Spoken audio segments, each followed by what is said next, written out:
Welcome to Vice and Easy, your podcast for all things Miami Vice, with your host, Marina. Hello and welcome back to Vice and Easy. Thank you again for your patience. This episode is delayed. I'm not going to get into all the technical difficulties. We're just going to move on and get down to this episode. Season 3, Episode 11, entitled Forgive Us Our Debts. IMDb synopsis is as follows. New evidence leads Crockett to fight against the execution of Frank Hackman, put on death row for murdering Crockett's old partner. Who is Crockett's old partner? No, we're not talking about Jimmy Smits. We're going a little bit deeper. We are introduced to the cold open with a card that says Miami 1980. We see Crockett and a gentleman with an excellent hockey mullet and big chunky glasses, unbuttoned shirt, hairy chest. And it's funny, when I was actually looking up the actors of this episode, his name is Luke Galpin, I believe, and he was in the original Flipper, and you see these pictures of him as a child star that you're like, oh, wow, he just embraced the 80s and is, I want to say, maybe his 30s, but, oh, what a look. Not even just the outfit. Look at the car. Look at the Porsche Targa that Crockett is rolling around in. It's a beautiful dark silver color, and Targa means that you can take the top off. Not fully a convertible. It's just like that middle hard part of the Porsche you can take off. It was very, very, very much in style and super cool. So I kind of like seeing this. And then Crockett has a hat on. And I was like, I've never seen Crockett wear a baseball hat in my entire 3-season journey. But I'm like, oh yeah, duh, the haircut's obviously going to give it away. I guess they could slick it back, but no. So he's dropping off his partner and they're talking about a case that they have coming up. They seem pretty certain that the case is going to go in their favor in this next clip. Hackman get itchy feet. I'll pick you up at 5:30 and we'll take this turkey while he's still in bed. Hey, Sonny. Yeah. The good guys won for once. Yeah, for once.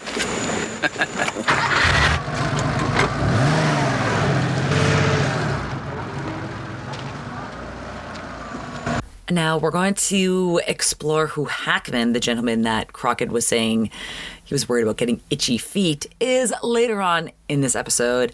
You will see where this is all leading as Frankel walks into his house. His kids, one of his daughter rushes up to him. His son is watching cartoons, comes, hugs them. When his wife, played by Donna Rice, who we'll get into in Vice T, walks by to say, get ready for dinner, wash up. And as they're setting the dinner table, Frankel and his wife are talking about having dinner soon with Sonny and Caroline, which I think is very cute. But at this time, the episode is shot looking through the window outside. So it looks as if we're outside the window looking in, because in reality, there's a masked man outside. We do get a flash of the mask that this gentleman is wearing with the very small slit eyes. We can't even see anything. It's not like a balaclava or a ski mask. It's a mask made for crime. Let's just put it that way. As he cocks his gun, goes to the door, and as Frankel asks his wife if she's expecting anybody because he's going to go answer the door, he makes his way to the door, opens the door, is shot immediately, and his body flies back as he knocks down a bunch of his children's toys, and we're able to get that freeze frame cut of him with the Raggedy Ann doll. And unfortunately, that is how the cold open ends. In present-day Miami, 1986, Crockett now has a TV that, took him 9 episodes? I guess, to be fair, that's 2.5 months. I guess they also really need it for this plot point. So the TV is on in Crockett's boat in the St. Vitus dance, while a beautiful blonde woman named Donna is also there. And I think maybe they just put the TV in last minute to kind of contradict the character's trajectory, but it's very necessary for this scene because we are watching an on-air debate about the death penalty. We have Michael Claiborne from ACLU. We have Thomas Waldman, who's going to come into a pivotal role this episode as the Miami State Attorney running for re-election. And we also have, naturally, the ACLU lawyer is against not only the death penalty, but showing executions on TV, whereas Waldman and the chief of police are arguing otherwise in this next clip. Oh, yes. Candidates, any comments? Well, that isn't enough. You want real deterrent value, you get public execution broadcast live so as all the criminal scum can watch. Are these guys serious? Of course they're serious. Trying to get elected. Mr. Claiborne, your thoughts? You know, it's one thing to go down to the courthouse at Tombstone and watch a public hanging as a matter of personal choice, but to broadcast the death of a human being into every home in this state where small children might be watching is an obscenity. Okay, so what's the impetus behind this whole debate being televised and being used as part of a re-election strategy? Well, the news reporter is cutting to Frank Hackman. Does that name sound familiar? Convicted murderer who is on death row and who has something he wants to say to the camera. Even though I didn't commit the crime I've been convicted of, I want my death to count for something. Broadcasting my execution might help people see that any killing, even in the name of justice, is wrong. Oh, man. What's wrong? Nothing that 20,000 volts wouldn't cure. Come on. Now, Hackman is the one who is in jail for the murder of Crockett's ex-partner. So I don't know if Crockett really wanted to explain that to his possible one-night stand or flavor of the week, but there's a reason why Sonny is so charged during this scene, watching this man say what he's saying. Now, maybe the same morning, maybe this is just like, because I guess they're not eating anything, just having orange juice. Crockett and Tubbs meet at a very cute little hole-in-the-wall diner that is also offering an oyster cocktail. Don't know if they have like more of like a shrimp cocktail thing. Not sure. I haven't had seafood in like 15 years. So very curious what an oyster cocktail is. Now, as they're sitting down, they're reading the paper. Crockett's kind of giving him an update why he's in a bad mood. Castillo sits down and tells him that, well, Hackman thing just got a lot more complicated because there's a priest who wants to talk to Crockett specifically about Frank Hackman. So Crockett and Castillo go visit this priest, and the priest tells him that one of his parishioners has come forward and has told him that he believes that Frank Hackman is innocent and that Frank Hackman actually has an alibi. The priest, however, won't reveal his source. Crockett thinks it sounds a bit fishy. You know, why would he want to go to the cop? And the excuse kind of thrown back at Crockett is that he worries about his family and that if he were to go to the police, his whole family would be dead. My note was you're getting him out, not in, but I guess therefore in getting him out, you're going to be putting someone back in because someone did murder Frankel. So I strike my note from the record. The priest also says that his source specifically asked to speak with Crockett. And Crockett is the one that put Frank Hackman on death row for killing his partner. And Crockett explains that history to Tubbs as they drive over to go see Waldman. Waldman, like I mentioned, is the state attorney who is running for election. Now, you got to see this high-tech ad on the TV. It is so 80s. It's like maybe like 16-bit, not 8-bit. It's very funny. Now, Crockett and Tubbs go in to chat with Waldman about Hackman and what's going on, and letting Waldman know that they have a source that could exonerate Frank Hackman in this next scene. He was convicted for a specific murder. And he's guilty. We had enough evidence to bury that guy alive. All of it was circumstantial. Circumstantial? We had shoe prints outside the apartment, fiber matches, a box of those double-odd magnums in his car. Tom. Clothes to match a neighbor's description. And need I remind you that his pal Al Biero testified as to Hackman's intent? Look, I was the cop that arrested him, but it was 4 hours later and more than 3 blocks away. Look, this thing was dumped on me, but I gotta do it right. Are you telling me that I have to convince you that Hackman deserves to die? I'm just trying to maintain some objectivity here and do the right thing. I would think that you would want to do the same. And now Waldman responds right back at Crockett that his platform is pro-capital punishment and he's not willing to just toss away the biggest conviction of his career for one anonymous statement. He says maybe he'll even consider it if they can find a corroborating witness or statement or evidence. Naturally, because I understand that, because it's very easy for somebody to just say, oh no, this person is guilty, this person is innocent. And I understand why, in order to overturn something, you would want to have more than one person, especially if it's just an eyewitness account. There's no receipts, there's no footage, surveillance. Now, speaking of surveillance, back at the precinct, at OCB, they're going over all the surveillance that they're going to be doing at the church. And they got to keep it, pretty low key. So we're going to see this later on in the episode, and you're going to die when you see what Gina is into. But after this briefing, where Zito says one word,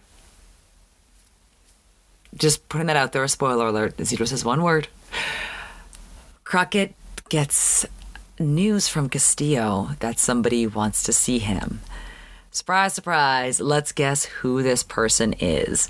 As we hear the haunting first notes of We Do What We're Told by Peter Gabriel, which is also just like everybody who has a job, we do what we're told.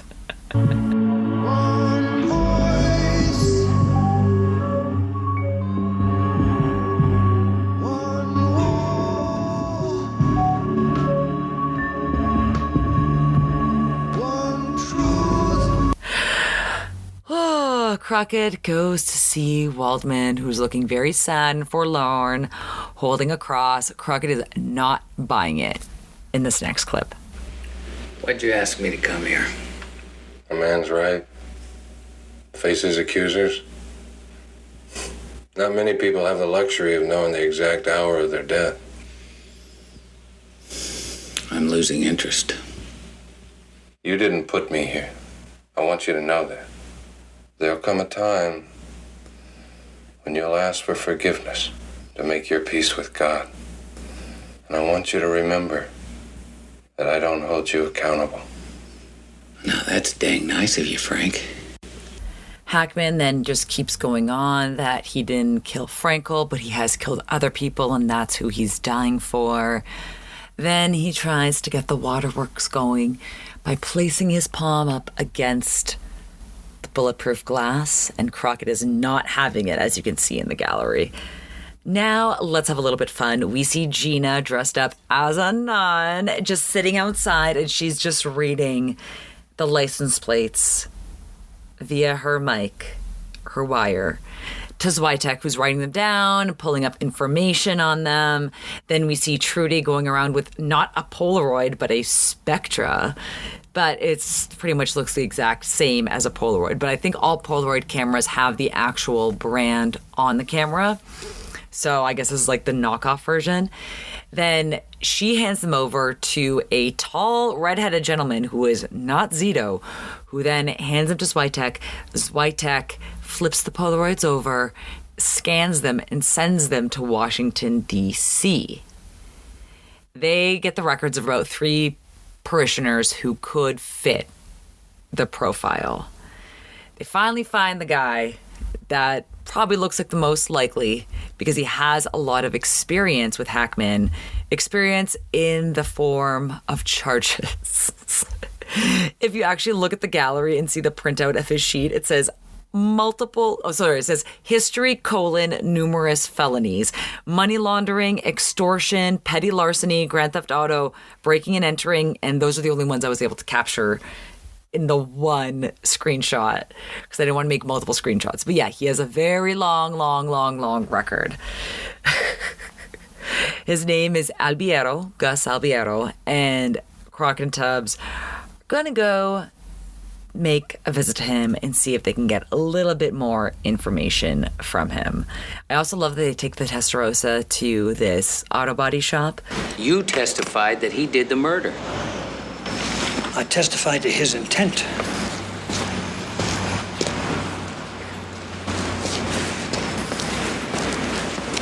Wait a minute, Gus.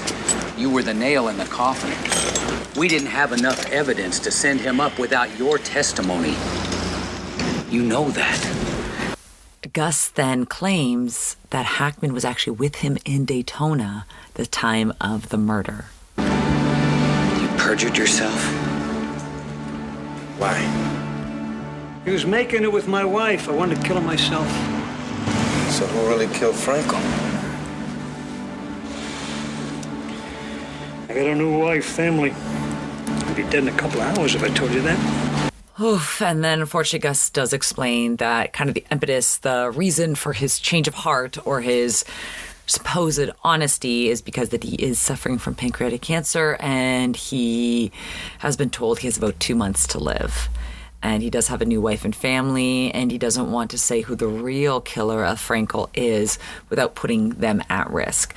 They take this information back to Waldman. Now, not to jump from emotion to emotion, but Waldman's office gets even better with the glass blocks behind him, the glass kind of like figurine on the table, and then as Crockett and Tubbs are walking out, the glass blocks again in the hallway, but backlit pink. Again, they ask Waldman, what's it going to take to get Hackman out? Again, Waldman says 2 corroborating witnesses is what he wants. I love how my note is very stylish receptionist. This is back at Gus's place. So that very stylish receptionist, she has these big gold earrings in, pink skirt, black top, black kind of like a scarf. That is his new wife. They ask Gus for someone to corroborate his story. Gus mentions Tommy Barkley, that they used to all work with, but he hasn't heard from him in like the 6 years, 10 years. It's been a while. And then Crockett promises that they'll make it quiet and they'll tell that the police coerced him just to try to alleviate the fears about his family. Now, Crockett takes that information back to OCB, asks Trudy to look for Barkley. Fortunately, Trudy reports back that Barkley was killed in a prison riot years ago, hence why Gus hasn't heard from him. Crockett's frustrated, but Trudy, again, she's going through the jacket. She has other papers that she's looking for to try to find another corroborating witness to help them out. Now we're going to go back as an audience to the mechanic shop. Gus's new wife isn't happy with the postcard he just received in the mail. It's his ex-wife. Naturally, she's very pissed off. Why is she sending you this picture? I have no idea. But you promised. You swore when we got married you would be out. No more contact. Carmen, please believe me. I'll always take care of you and the children. They're all I care about. Oh, that's not good enough. Not this time. Please. No, Gus. Carmen. Oh, and she tells him that she's going to her mom, taking the kids, and that he has one day, he has until tomorrow to decide whether or not he's really going to cut his ex-wife out of his life. And again, this seems like the postcard was not sent with his desire. I don't think he asked for a postcard. I think it was just sent to him as like kind of like a mind F. Not sure. So as she leaves, we see a woman in another car who's watching this whole situation play out walk towards him as he's working on another car right after his new wife leaves. We see her walking up to him with holes in the driveway filled with water. It's really slick. It's really dirty. Her feet are definitely going to get pretty nasty in those high heels because there's no toe covering. She goes over to the car he's working on. There's a great picture of him kind of looking back as he's still underneath the car working, and he sees the feet, he sees the legs, gets up, doesn't really say much, crouches, puts his hand in prayer position, does the cross across his chest. I don't know what it's fully called, the Father, Son, Holy Spirit. I don't even know which way to do it. I know someone made fun of me. I did it the wrong way, and I was like, okay, I'm not. I was like, I don't know. I knew someone that used to do it under bridges or by cemeteries. And I was like, oh, maybe I should do that. And then I did it the wrong way and someone made fun of me. But he does that. He clasps his hands in a prayer position, closes his eyes, and we see 3 bullets out of this gun with a silencer on. Walk away the next morning at the crime scene. One of the Metro cops asks Crockett and Tubbs when they get on the scene if they've already had their breakfast. They say no. He pulls open the body bag. We could see it's a dummy, but basically he's saying of like how messy and disgusting it is because he's been shot in the face 3 times, and that he is able to determine from the blood spatter. Shout out to Dexter, speaking of Miami blood spatter analysis, that he was on his knees at the time. So they're a little bit perplexed as to what's going on. However, this doesn't look good. With everything that's going on, what they need, this means that someone knew Gus was talking. Is it the real murderer of Frankel? Who knows? As they're sorting through evidence on the desk, they find the ripped up postcard. The cop also told Crockett and Tubbs that the neighbors heard that him and his wife have a blowout fight last night. The new wife, is sitting in the office with a very cute dark blue leopard print top. Crockett goes to talk to her, asks him to identify the woman in the picture, and she replies as saltily as anyone would in this next picture.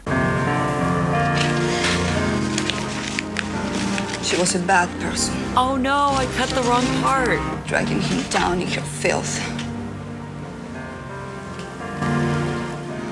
Gus had left all that behind him. But she wouldn't let go. Javier was gonna see her? Not and stayed with me. Oh, I'm so sorry. I cut the wrong part. I wanted the part where she had the postcard and just goes, La Bruja, the witch. Oh, just so clever. So unfortunately, I don't have that part, but I digress. He wasn't going to be seeing the new wife, so I don't know where this postcard is coming from. Definitely not something that he requested or that he wanted. As you can tell, he seems pretty committed to his current wife and their children together. So not sure what's going on, but this is the same wife that cheated on him with Hackman. So now we're back at OCB, where Switek has the results of the forensic analysis of Gus's death. They can't find any third-party handprints, but he did have, or I'm trying to say this as politely and as delicately as I can if you're driving, not to gross you out, 3 .380 caliber slugs, which means serious business. He would rate it like a 9.9 on the lethal scale, but a 6 on the neatness scale. That's really icky, and that's probably also why the Metro Cop asked Crockett and Tubbs if they had already had breakfast. So at OCB, they're still talking. They still need cooperation on Gus's statement. They have 20 hours to get it before Hackman is going to the electric chair. We know this because throughout the episode, we are splicing in images of Hackman at jail with the electric chair. So we all know what's going to happen. As they're kind of going over the postcard, Castillo asks if there's a return address, but there isn't one naturally on a postcard. But there is a stamp. Stuart, Florida. Switek used to work in Stuart. So Crockett asks him if he knows any good seafood joints up there and passes in the picture of his ex-wife by Venus Clamtrap.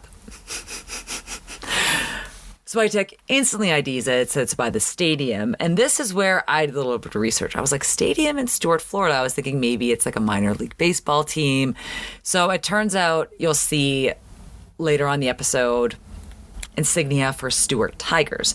That is still the high school team or the high school mascot for Martin County, where Stuart is located. So I did think that was kind of cool, but obviously the stadium they go see in this episode is the old Miami Stadium, and I am going to shout out the Miami Stadium Instagram page because they have a lot of gems from Miami at this time, and it's really cool to see kind of the visual history of old Miami and what it became to now.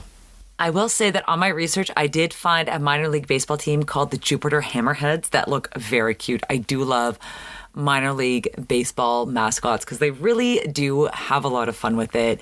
And yes, there's a lot of fun to be had watching MLB games, but I think there is something like so fun and kitschy about a minor league game. So Crockett and Tubbs go back to visit Waldman. Once again, they keep pressing him, asking for more time. Waldman shuts them down with this statistic thusly. A very interesting confession. You've got no physical evidence and no one to back him up. So, Albiero gets hit. Miami is the murder capital of the world. One more reason for the death penalty as a deterrent. Come on, would you spare me the campaign rhetoric?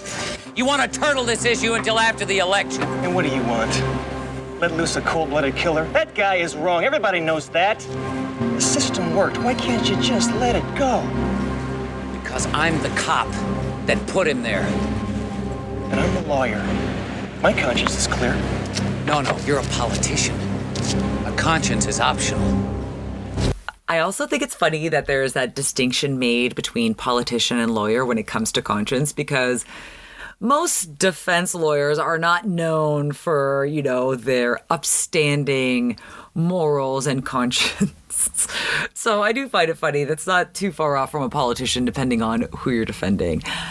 Now we are going to make a little road trip. We're going to, quote unquote, Stewart, Florida. We're actually going to the old Miami Stadium to go eyeball, see what's going on at the Venus clam trap. I can't say this seriously. So they want to be very cool and undercover. So they're going to park their Testarossa in the parking lot of a stadium, not in a proper parking spot. They just kind of park on a diagonal. So we hear the voice of a man and a woman inside the truck. She says she doesn't like the look of that car. He tells her to call Magruder. I thought it was saying MacGruber. I was like, oh my God, what a full circle moment. Unfortunately, no, it's Magruder. She makes a call. As they're getting ready, they're packing up the night. They're taking in their clam sign. I can't with this. I can't with the clam trap truck. As they're closing up for the night, as Crockett and Tubbs exit the car, about to talk to them, I will also note in the gallery there was a picture of a shirtless man just leaning on his Porsche, also right by the clam trap. So it's quite an interesting parking lot dynamic. Usually these things are much more regulated, but I guess this is television. As they get out of the Testarossa, about to go confront Gus's ex-wife, La Bruja, we see tons of unmarked cars pull up, sirens ablazing, guns are drawn, and they tell Crockett and Tubbs to put their hands on the car. Crockett tells them that they're cops, that ID's in the front pocket, but at this time, the man and the woman, the man being Thomas Barkley, the guy who supposedly died in a prison riot, are escorted to another car and driven off. By the time the FBI agents, the suits, realize that Crockett and Tubbs are in fact cops. Now, back at the precinct, Crockett and Tubbs find out that Barkley is actually in witness protection, that he has been working with the FBI to help take down his former conspirators in Chicago and the big crime scene and other big criminal lords in witness protection. That's why the FBI is watching them like a hawk. And that's why that one phone call they made was able to buy them time from having to confront Crockett and Tubbs. So Castillo can pull some strings to get Barkley's address, which again, I don't know if you could do that in reality. Who knows? Now, let's move to a different note before we get to their palatial witness protection house. We're at prison where we see Hackman get the Last Supper while Meatloaf plays in the background. Ready for your supper?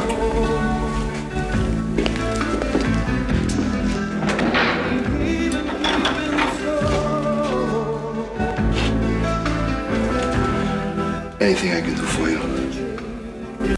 And it's during this scene that he offers up his gold watch to the security guard, the warden.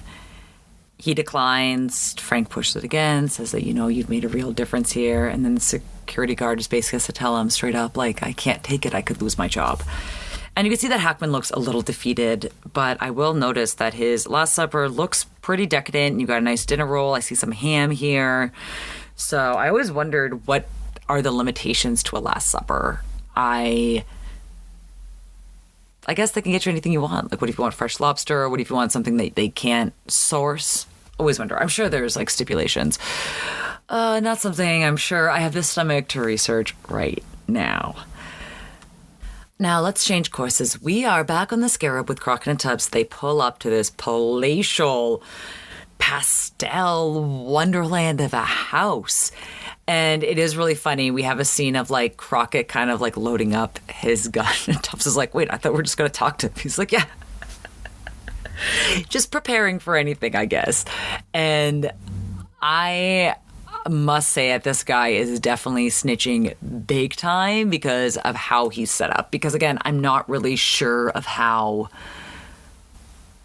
opulent witness protection is, but it seems like this guy is definitely playing his cards right. He is not working at a Cinnabon in Omaha like Saul Goodman, I'll tell you that. So they go walk through the backyard, try to go into the house. Again, there are security cameras everywhere. One of them catches Crockett and Tubbs on the property. So they're ready. It's a whole lot of gunslinging and gun-cocking going on in this next scene. Well, I figured it. Anything goes wrong, Felicia's the only one walking out of this party. Who are they? Cops or amateurs? No self-respecting thief would be this stupid. Let me see some ID. Vice. Miami. And as Crockett and Tubbs show their badges, he lets them know about blanket immunity. And this is also when we have also seen Frank getting his head shaved in the electric chair. And I definitely go to the gallery because, again, this was definitely meant for 1986 eyes, not 2023 eyes. Frank has straight hair, right? Like, we saw a little bit of like a contrast in the first scene where he's talking to Crockett through the plexiglass and his hair's all slicked back and then it kind of dries out. Now, his hair is straight, but when they're shaving it, it's all these like thick, curly tendrils on the floor that they sweep up. Obviously, and you can tell later he's wearing a wig cap because it looks really bad in just like one scene. But again, this is 1986. This was not meant to be seen with like Blu-ray pause eyes. But I do think it's quite funny just that like, oh, they couldn't find like a straight wig to ruin, but very funny. Now let's get back to witness protection. After Barclay keeps going on and on about his blanket immunity, we see Felicia grab the paper. This is the same Felicia, Abe's ex-wife, and also the ex-paramour of Hackman, now living with another guy. So, hey.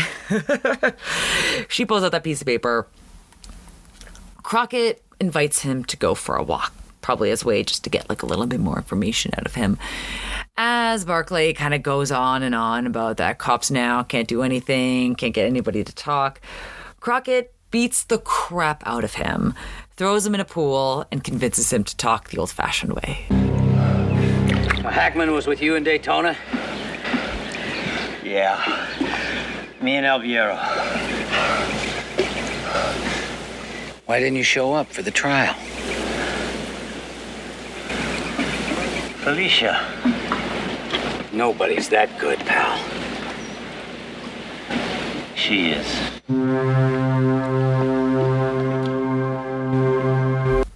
Right? That's exactly what I was saying. I kind of wanted to say, like, use the bye Felicia clip, but I'm like, no, in this case, we're saying, hey, Felicia, what are your secrets? So again, he's naming another guy who's responsible for the murder, but that everybody knew that Frank was a cop and that everybody wanted him dead, but that Frank Hackman was not the one who actually killed him. Whew. So with this, Crockett and Tubbs are taking the quick way. Again, this was before cell phones, so they had to get a message to Waldman and actually the governor, because at this time, Frank Hackman, again, he's already been shaved, he's already been fed his last supper, his clock is ticking. He has about an hour to go before he is sent to the electric chair.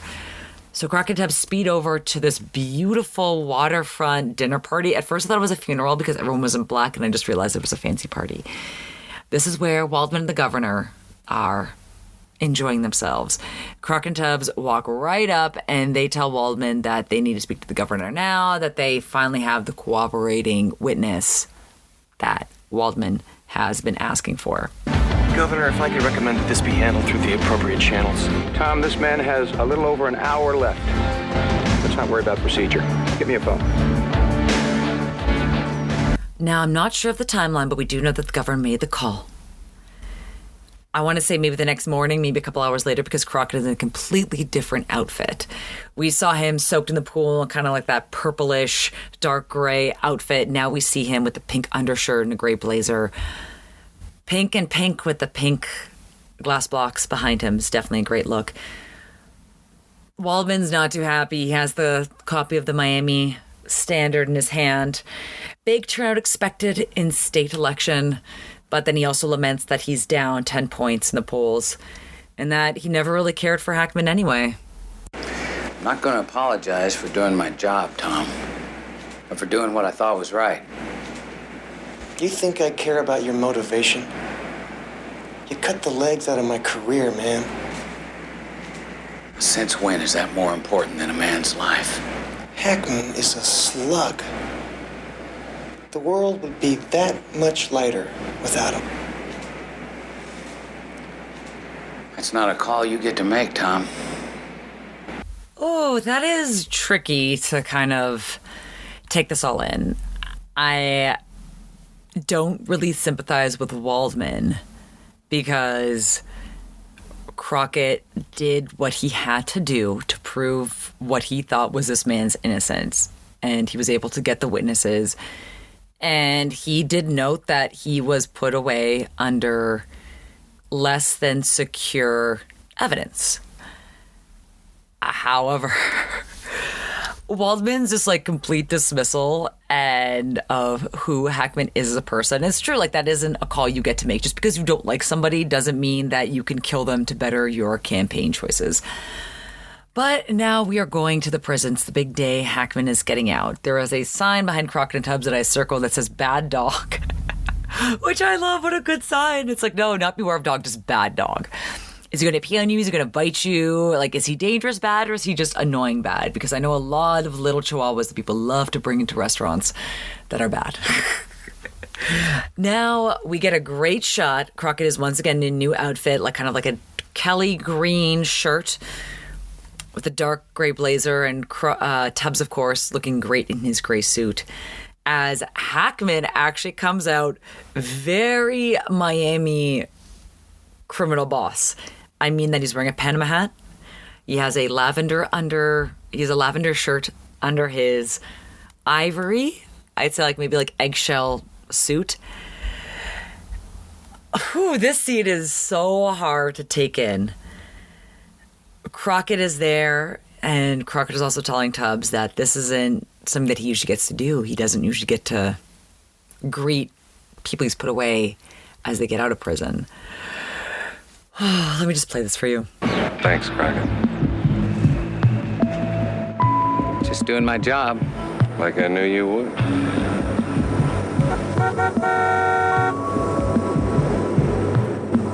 That honk is Felicia and Barkley pulling up in a car.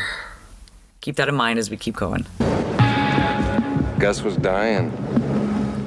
He wanted his family to be cared for. I brought his confession. You killed Frankel. Yeah. Oh my God. If your heart does not sink during this scene, I won't be needing this anymore. Maybe you can use it. That's the cross that Frankel hands to Crockett. It's just a whole mix of emotions in that scene, just knowing how well Hackman played the general public and how he was able to guilt and coerce Sonny into helping him get freed, thinking that he was innocent. Oh my God. And you can also tell, like, listen to this tonal shift as we cut to the freeze frame to finish off the episode.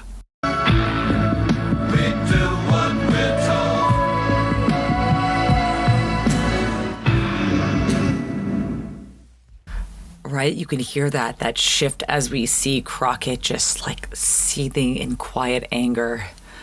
Oh, well, let's shake things up a bit. Let's break down the episode. Let's start with some looks.